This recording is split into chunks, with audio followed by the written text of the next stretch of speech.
제가 군대를 제대했더니 어머니께서 제대 기념으로 씨암탉을 잡아주시겠다고 하시더라고요. 근데 군대도 제대했으니까 네가 한번 잡아봐라 그러시더라고요. 군대도 제대했겠다 사나이가 닭 한 마리 못 잡겠습니까? 본 것도 있고 아는 것도 있는 바에 제가 그대로 했지요. 먼저 닭을 잡았습니다. 씨암탉 아주 크더라고요. 양 날개를 두 손으로 잡고는 발로 밟았지요. 그리고는 들은 게 있어서 목을 한번 비틀고는 칼집을 내서 이제 피를 흘려보내기 위해서 이제 칼을 딱 대어서 이제 칼집을 내는 순간 이 닭이 살겠다고 푸스덕거리는데 그 힘이 얼마나 센지 제 포위망을 뚫고는 막 여기저기 뛰어다니는 거예요. 목이 반쯤 꺾여가지고 저 공포영화 찍는 줄 알았습니다. 닭이 그렇게 힘이 센지를 몰랐어요. 그러면서 제가 그때를 잊지 못하는 게 덜 죽으니까 저렇게 추하구나. 덜 죽으니까. 죽으려면 완전히 죽어야 되는데 죽은 것도 아니고 산 것도 아니고 덜 죽으니까 저렇게 힘들구나. 그 모습이 바로 우리 모습 아닐까요? 예수는 믿어요. 하나님을 섬긴다고 하고 하나님의 자녀가 되었는데 변한 게 없어요. 옛날 자아하고 똑같아요. 옛날의 습성, 옛날에 하던 방식, 옛날에 했던 생각들이 그대로 있어요. 하나님이 보시고 주변 사람들이 우리를 봐도 무서운 거예요. 그리고 가슴이 아픈 거죠. 좀처럼 변하지 않은 우리의 모습을 보면서 우리 자신들도 실망할 때가 있어요. 왜 난 이것밖에 안 되나? 왜 난 이래야 하는가? 네, 여러분, 이거 어떻게 하면 좋을까요? 그저 습관적으로 죄짓고 범죄하고 너무 자연스럽게 물들어버린 나의 모습을 보면서 우리는 어떻게 해야 변화된 삶, 진정한 능력의 삶을 살 수 있는 걸까요? 오늘 본문이 그 해답이 나와요. 오늘 말씀을 통해 그 해답을 찾게 되기를 바랍니다. 말씀의 키워드는 세 가지입니다. 알아야 된다, 여겨야 된다, 드려야 된다. 이 말씀을 통해서 도대체 뭘 알고 뭘 여기고 뭘 드려야 되는지, 진짜 변화의 삶이 무엇인지, 예수와 함께 죽고 예수와 함께 살아가는 우리 모든 교우들이 되기를 주님 이름으로 축원합니다. 첫 번째 우리가 알아야 될 것은 뭐냐면요, 나는 예수님과 함께 죽었다는 거예요. 한번 외쳐볼까요? 시작. 믿으십니까? 배추는요 5번 죽는다고 합니다. 5번 죽어야 된대요. 첫 번째 밭에서 뽑히면서 한번 죽고요, 두 번째는 칼로 두동강이 나서 죽는다고 합니다. 세 번째는 소금물에 수장이 돼가지고 죽고요, 네 번째는 양념 발라가지고 땅속에 깊이 묻혀서 또 한번 죽고요, 마지막으로는요 도마 위에 올라가고 잘려가지고 우리 입속에 들어가서 죽는데 완전히 죽는 거죠. 근데 바울은 이렇게 말합니다. 고린도전서 15장 31절에 나는 날마다 죽노라. 배추는 5번만 죽으면 되지만 우리는 날마다 죽어야 되는 인생이다. 아니, 정확하게 표현하자면 이미 우리는 죽은 인생이다. 죽었다는데 아멘이 잘 안 나와요. 죽기 싫거든요. 다시 한번, 이 대목이 되게 중요한 대목인데 다시 한번 하겠습니다. 우리는 날마다 죽는 인생이 아니라 더 정확하게 말하면 우리는 이미 죽은 인생임을 믿습니다. 이미 죽었다는 거예요. 어떻게 해요? 예수 그리스도와 함께. 본문 2절 말씀 보세요. 2절은 이렇게 말하고 있습니다. 죄에 대하여 죽은 우리가, 죄에 대하여 죽은 우리가 어찌 그 가운데서 더 살겠느냐. 본문 3절입니다. 3절 함께 읽어볼까요? 시작. 예수와 합하여 세례를 받은 우리는 그의 죽으심과 합하여 세례를 받을 줄을 알지 못하느냐. 아멘. 이 말의 뜻은 이런 겁니다. 이미 너희들이 예수 그리스도와 함께 죽었는데 왜 그걸 알지 못하느냐. 일종의 반어법이죠. 왜 모르느냐? 반드시 알아야 된다. 이미 죽었음을 알아야 된다라고 우리에게 말해주고 있는 것입니다. 십자가 위에서 이미 예수님만 죽으신 게 아니라 우리도 주와 함께 죽었음을 믿게 되기를 바랍니다. 그래서 우리가 찬양하잖아요. 주의 손에 나의 손을 포개고 주의 발에 나의 발을 포개어 나 주와 함께 죽었다. 우리가 찬양하잖아요.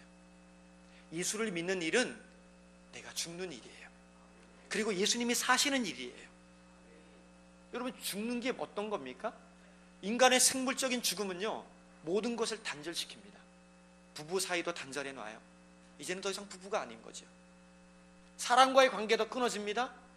심지어는요, 빚쟁이가 와서 죽은 사람에게는 돈을 달라 그럴 수도 없어요. 죽었으니까. 아무리 검사라고 해도요, 범죄한 망자에게는요, 언도를 못 내립니다. 왜요? 이미 죽었으니까. 죽은 사람에게는 세금도 못 걷어요. 이미 죽었으니까. 이처럼 죽음은 모든 것을 단절시키는 힘이 있어요. 죄도 우리 가운데, 우리가 죽었으면 죄도 우리 가운데 틈타지 못하다라는 겁니다. 우리의 죽음과 함께 뭐가 죽었냐면 죄가 죽었고요, 내 자아가 죽었고요, 옛 습성이 죽었고, 내가 죽었어요. 내 옛사람이 다 죽은 것입니다. 이걸 알라고 거듭거듭 말하고 있는 것입니다. 본문 6절도 볼까요? 본문 6절 말씀 함께 읽겠습니다. 6절 말씀 시작.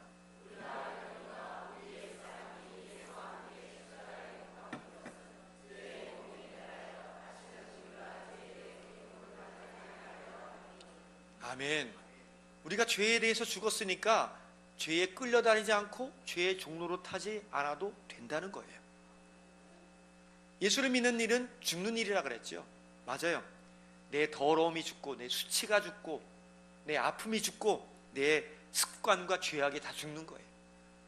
아무것도 안 남습니다. 다 죽음으로 말이죠.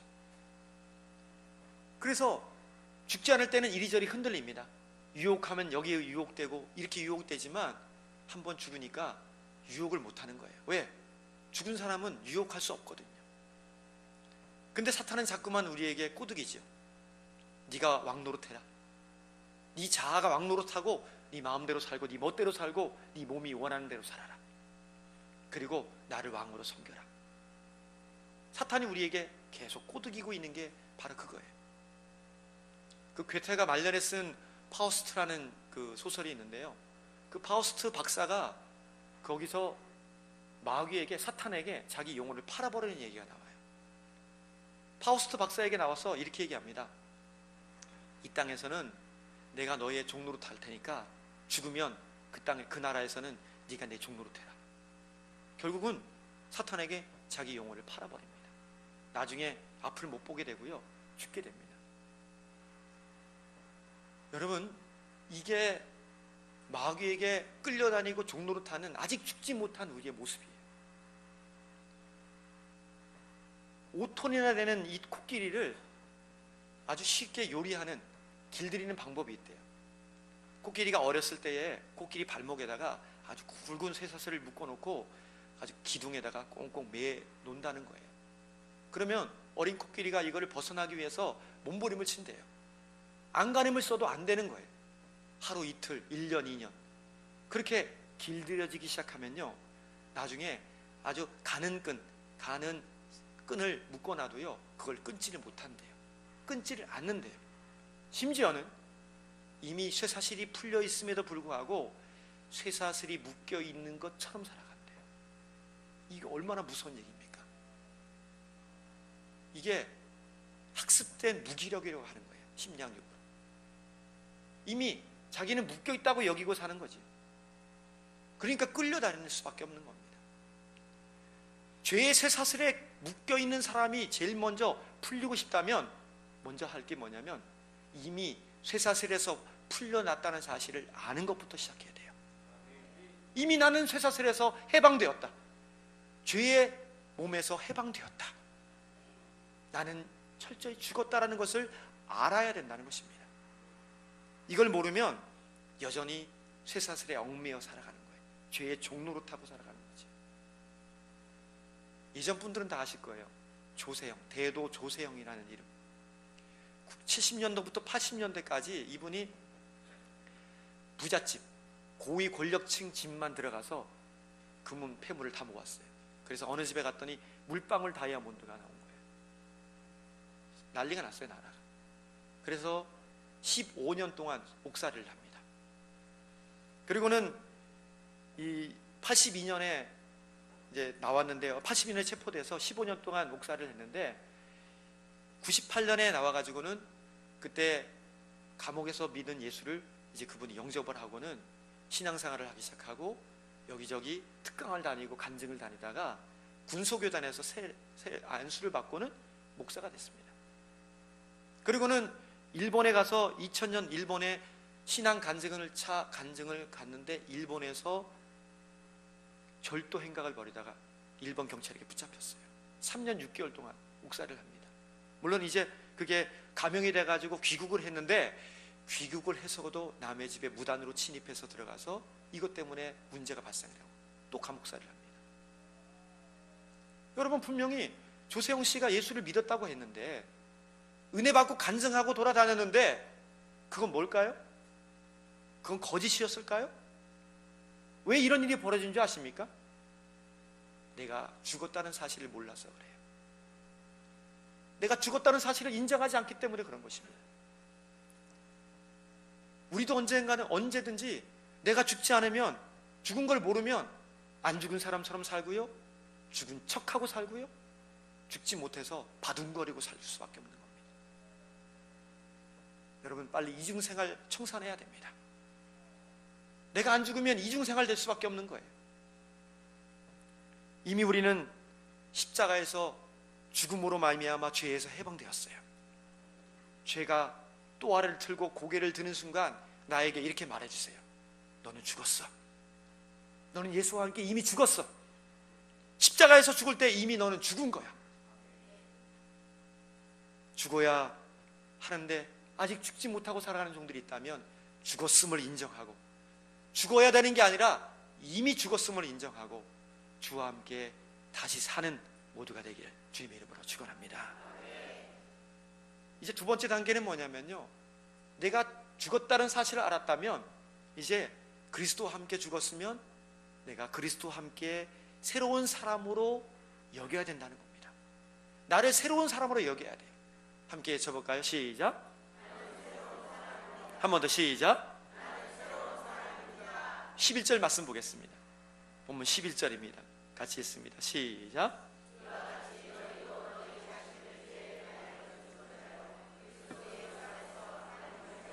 산자로 여길지어다. 아멘. 죽었다면, 죽음을 알았다면 이제는 살았다는 사실을 알아야 돼요. 살았다고 여겨야 된다는 것입니다. 8절 말씀도 보니까 만일 우리가 그리스도와 함께 죽었으면 또한 그와 함께 살 줄을 믿노니 라고 말하고 있어요. 그리스도와 함께 죽었으면요, 그리스도와 함께 다시 사는 것밖에 이제 안 남았어요. 이걸 뭐라 그러냐면 새로운 삶이라고 말하는 것입니다. 새로워졌다면 새롭게 살아야 돼요. 새 사람이라면 새 사람에 걸맞는 삶이 우리 가운데 있어야 될 줄 믿습니다. 새로움을 얻었는데 이걸 우리가 덤으로 얻은 삶이라고 그러잖아요. 예수님 때문에 덤으로 얻은 삶이니까 이제는 뭔가 바뀌어야 된다는 거예요. 변화되어야 된다는 것입니다. 새로운 사람은 죄가 왕노릇하는 게 아니라 의가 왕노릇을 해요. 죄의 종이 아니라 의의 종입니다. 마귀의 종이 아니라 하나님의 자녀가 되는 거예요. 이제 여러분들이 이렇게 누군가가 물어본다면 당신 누구요? 라고 한다면 우리가 누군지를 분명히 말해줘야 돼요. 나는 예수로 말미암아 새로워진 사람입니다. 옛사람이 아니라 나는 새 사람입니다. 과거의 내가 아니라 오늘을 사는 새로운 나입니다. 새 사람이 되었는데도 여전히 새로운 삶을 살지 못한다면 우리는 아직 죽지 않는 것이고요, 주님 만나지 못하는 것입니다. 우리 교회 어느 연세 드신 우리 집사님과 얘기하다가 집사님이 그런 얘기를 하시더라고요. 예전에 술, 담배, 술 먹는 거 그렇게 좋아했는데 예수를 믿고 난 다음에 그게 그렇게 싫어지더래요. 입에도 대고 싫더래요. 바로 이거예요. 예수를 믿었으면 새로운 삶이 이제 펼쳐지는 거예요. 옛사람이 죽고 새 사람이 사니까 이게 하루하루가 변화예요. 그게 능력입니다.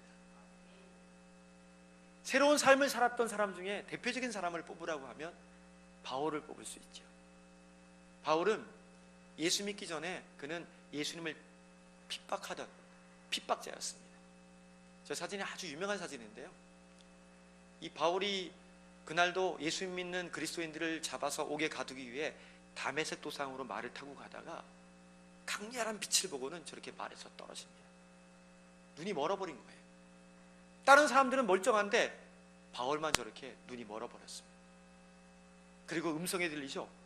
사울아, 사울아, 내가 왜 나를 핍박하느냐. 우리 예수님의 음성이 들렸어요. 사울이 대답합니다. 당신 누구십니까? 예수님 말씀하시죠. 내가 핍박하는 예수다. 거기서 그가 꼬꾸라졌어요. 완전히 변화됐어요. 그리고 아라바 광야에 가서 3년 동안 훈련받고 그가 예루살렘 교회를 부흥시키고요, 소아시아 지역, 유럽까지도 저가 복음을 증거하여서 모두를 변화시킵니다. 놀라운 변화가 일어나지. 근데 요즘에 제2의 바울 같은 분이 나타났어요. 요즘에 아주 동영상에 핫한 동영상으로 아주 유명세를 떨치고 있는 분인데, 여기 울산에 사십니다. 울산대학교의 법학과 교수예요. 이정훈 교수라고. 저분입니다. 네. 스님처럼 생겼죠? 근데 진짜 스님이었어요. 저분이 동국대학교 불교과에 그 장학생으로 들어갔고요, 이 대학교 2학년 때 머리를 깎고 산으로 들어가 버렸습니다. 그리고 군생활도 불교 군종 장교로 였어요. 그러니까 얼마나 이 불교에 심취한 분입니까? 이분이 제대하고 난 다음에도 마음에 공허감이 있는 거예요. 이 죽음의 문제, 이 괴로움의 문제를 어떻게 해결할 수 있을까? 해결이 안 되니까 고민스러운 겁니다. 나는 도대체 어디서부터 와서 어디로부터 가야 될지, 어디로 가야 될지 모르는 거예요. 그러다가 이분이 공부를 하기 시작했는데 해필이면 좌파 법 공부를 한 거예요. 좌파 법 철학을 배운 겁니다. 법 철학을 배우다 보니까, 좌파 법 철학이다 보니까 교회는 이 땅의 원수다, 교회는 무너져야 된다, 교회는 망해야 된다, 그거를 인식시킨 거예요. 받아들인 겁니다. 그래서 자나깨나 교회의 심장을 노려서 교회의 심장을 깨뜨려 버려야 된다. 영성이 파괴되고 영성이 바닥을 치고 있는 대한민국 교회를 내가 죽여야겠다. 그리고는 죽일 계획을 세웠습니다. 그 첫 번째 계획이 뭐냐면 종자연이라고 종교자유정책연구원이라는 걸 이분이 설계하고 만들었어요. 종자연이 하는 일이 뭐냐면 한국교회가 종교 편향 집단이라는 것을 몰아가는 거예요. 그래서 함부로 전도하지 못하게, 선교하지 못하게 만들어버리는 겁니다. 예를 들면 고속도로에 그 고려 은단에서 Jesus loves you라는 그런 큰 광고판이 있었어요. 요즘 안 보이죠? 이 양반이 그걸 다 내리라고 그렇게 탄원을 내가지고 그거 안 됐습니다. 다 내렸어요. 공립학교 내에 종교 활동을 금지하는 법을 만들고, 또 공무원의 종교 중립 강화를 내세웠어요. 이전에는 대통령 투표하도요 교회에서 투표하기도 했었어요. 가까우니까. 근데 왜 교회에서 가느냐? 나 교회 안 가겠다. 교회 내 투표소 설치도 반대한 사람이었어요. 그걸 조종했습니다. 그 밖에도 미션 스쿨, 저 대광고 사건이 벌어졌어요. 기독교 미션 스쿨의 학생인데 나는 예배를 안 드리겠다는 거예요. 그래서 1인 시위를 펼치고 이것 때문에 사회적인 이슈가 됐어요. 종교를 강압하지 말아라, 학교에서도 예배 드리지 말아라, 이런 법들이 만들어지기 시작했다는 겁니다. 누가요? 이정훈 교수가 그렇게 뒤에서 조종하고 그걸 만들었어요. 이 얘기 듣는데 이 사람 진짜 보통 사람이 아닌 거예요. 얼마나 무서운 사람입니까? 그런데 이렇게 승승장구하던 2007년 어느 날, 언제나 사건은 어느 날에 발생하죠. 어느 날, 오늘도 어떻게 어떤 이슈로 교회를 탄압할까 기독교 방송을 보고 있었어요. 그리고 기독교 이 책들을 탐독할 때에 기독교 방송을 보는데 서울 중앙 성결교회에 우리 그 한기치 목사님께서 말씀을 전하시다가 나는 주님 저는 죄인입니다, 이런 설교를 하는 거예요. 그러니까 그 설교를 듣다가 이정희 교수가 아이고 쇼하고 자빠졌네. 그분이 쇼하고 자빠졌네. 아이고 너나 잘하세요. 그렇게 말하는 순간 갑자기 혀가 굳어진 거예요. 그리고는 이 정수리부터 머리, 이 발끝까지 전류가, 강력한 전류가 통하면서 그 자리에서 꼬꾸라졌습니다. 그리고는 죽음이라는 걸 경험했어요. 꼼짝을 못하는 거예요. 온몸이. 아무리 바둥쳐도 이 몸이 움직이지는 않는 거예요. 그런데 이 죽음을 경험하면서 이분이 자기가 예수님 보좌에 앉아있던 걸 보았어요. 그리고 자기가 전적으로 부패한 죄인이라는 사실을 알았고요, 예수님이 나의 구주고 하나님이 나의 아버지라는 사실을 막 세포 깊숙이, 뼛속 깊이까지 막 믿어지기 시작하는 거예요. 그동안 안 믿어졌던 게 막 믿어지기 시작하고 고백을 하기 시작하는 겁니다. 결국은 이분이 그 다음에 완전히 반전됐어요, 인생이. 그래서 십자가만 보면 이제는 눈물이 주르르 흐르는 사람이 됐어요. 은혜를 말하는 사람이 됐어요. 그리고 저분이 지금까지 배운 걸 가지고 한국교회가 이 철학에 연약하고 이 체계화되지 못한 것을 한탄하고서 종교 자유 보호를 위한 법 철학 공부를 하고 이제 교회마다 다니면서, 기관마다 다니면서 이 종교 자유에 대한 법 철학을 가르치기 시작했습니다. 특별히 이슬람을 또 미화하는 세력들이라든지 동성애를 옹호하는 세력들에 대해서 논리정연하게 왜 이것이 거짓되고 악한 것인지를 조목조목 설명하고 사람들을 깨우기 시작했다는 것입니다. 어떻습니까? 새 사람 되었으니 새 사람 노릇하고 살아야 되죠. 변화되었으니 변화의 삶이 나타나야 되는 것입니다. 예수와 함께 죽었으면 어떻게 변하는지를 이제 저와 여러분들이 보여주셔야 돼요. 죽은 사람이 어떻게 살아야 되는지를 보여주고 사세요. 우리를 통해 수많은 사람들이 그 변화로 달려올 것을 믿고 변화로 살아가는 종들 되기를 간절히 바랍니다. 이제 마지막으로 우리는요, 우리를 하나님께 드려야 된다는 거예요. 한번 따라해 볼까요? 시작. 믿으십니까? 이제 나는 하나님께 드림바 되었다는 것을 알아야 돼요. 11절, 13절 말씀 보겠습니다. 본문 13절입니다. 시작.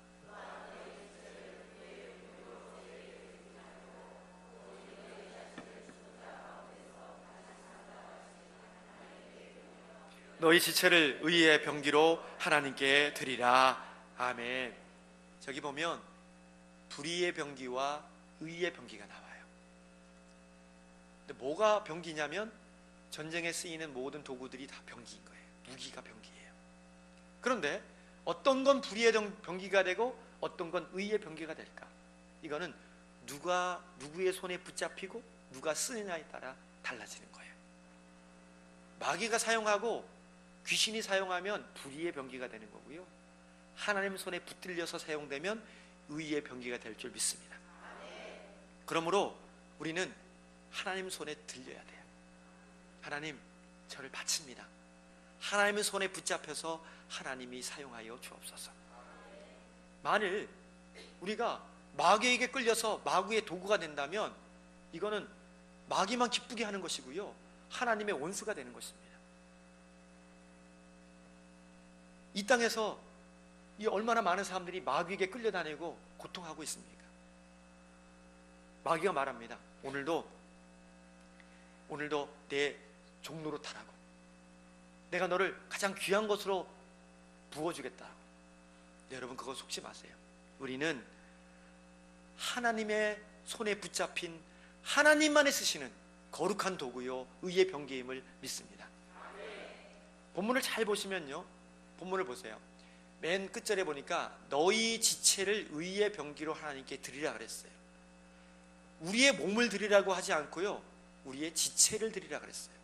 지체가 뭡니까? 지체는요, 손, 발, 눈, 코, 입, 귀, 얼굴, 이걸 말해요. 그러니까 만약에 우리의 손이 범죄하고 우리의 입이 범죄했으면 그건 마귀가 사용하는 도구가 된 거예요. 불의의 병기가 된 거죠. 얼마나 끔찍한 일입니까? 이제는 우리의 손과 발과 우리의 온 지체를 하나님을 위해 사용해야 된다는 거지. 손을 가지고서 전도지를 나눠주고, 손을 가지고서 헌신하고, 그 손을 들어서 찬양하는 것, 이게 의의 병기의 모습이에요. 입을 가지고 남 비방하고 남 뒷담화하는 게 아니라 하나님의 계획을 말하고 찬양하고 기도하는데 우리의 입을 사용해야 된다는 거예요. 우리 얼굴을 가지고서 오만 가지 인상으로 사는 인생이 아니라 밝은 얼굴을 가지고서 복음을 증거하는 선한 전도자의 역할을 감당해야 되는 거예요. 보세요. 이 바쁜 꿀벌은 슬플 새가 없다는 얘기가 있어요. 거룩한 일에 자신에 들여서 열중해 보세요. 범죄할 틈이 없어요. 나의 모든 지체를 하나님이 사용하시도록 내어 맡기세요. 하나님, 제 온 몸과 마음은 하나님의 것입니다. 하나님이 하나님의 뜻대로 마음껏 사용해 주세요.